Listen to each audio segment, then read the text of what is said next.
Sampurasun. Dehes jeung wanoh dengan alam atau juga bermakna dekat, kenal, serta harmoni dengan alam. Maka dengan hal itu kita akan mendapatkan ilmu pengetahuan. Karena pada dasarnya segala ilmu pengetahuan itu bersumber dari alam. Dengan ilmu yang kita miliki, maka kita layak disebut sebagai orang yang alim, di mana salah satu maknanya adalah orang yang memiliki satu atau beberapa keilmuan. Dan dengan keilmuan yang kita miliki serta menjadi skill khusus kita, maka kita layak pula disebut sebagai ulum ilmi atau ulama. Anda ahli dalam bidang tani, maka Anda layak disebut sebagai ulama tani. Anda ahli dalam bidang arsitektur, maka Anda pun layak disebut sebagai ulama arsitektur. Mungkin dalam konteks kekinian, arti dari kata ulama itu sepadan dengan istilah profesor atau master. Walaupun di dalam pendapat lain menyebutkan bahwa arti dan makna ulama adalah mereka yang mempunyai ilmu pengetahuan hanya di dalam bidang keagamaan saja. Dan dalam istilah lokal dahulu, mereka yang memiliki keilmuan atau keahlian khusus disebut dengan batara.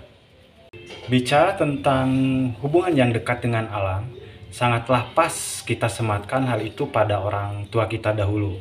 Hal ini bisa kita saksikan sendiri dengan begitu banyaknya pakem-pakem atau papagon yang ada di dalam budaya yang masih diyakini dan dijalankan oleh sebagian kecil masyarakat. Semisal contoh pantrangan atau kapamalian. Pantrangan atau kapamalian ini tidak serta-merta hanya sebuah bentuk larangan saja, akan tetapi di dalamnya ada sebab serta alasan yang menyertainya.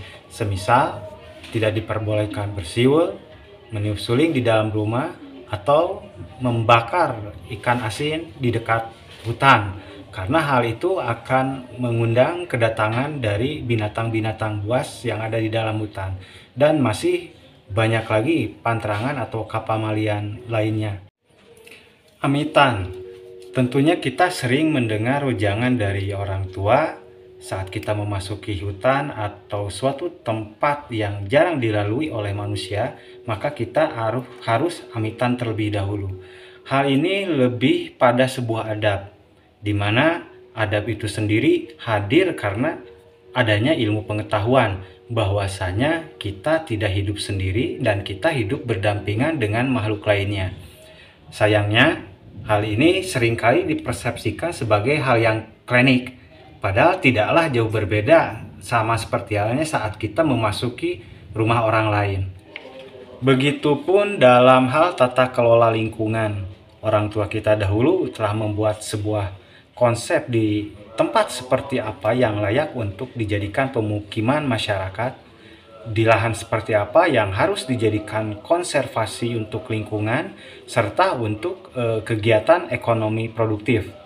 Dan hal ini jelas terdeskripsikan di dalam papagon seperti leuweung kayan, lamping awian, legok balongan, tegalan sawahan, hambalan kebonan.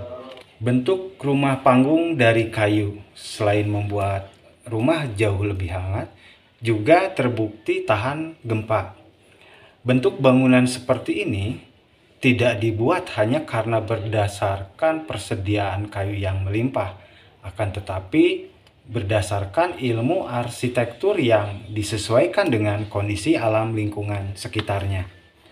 Tanpa bermaksud menyepelekan dan merendahkan bangsa lain, kiranya sebuah bangsa yang memiliki keterikatan begitu erat dengan alam serta memiliki keilmuan-keilmuan yang berhubungan dengan alam adalah bangsa Asia, khususnya bangsa Nusantara, bukan di kutub ataupun di gurun pasir. Alif lam mim, alam, ilmu, alim, ulum ilmi. Hatur nuhun, tabepun, rahayu.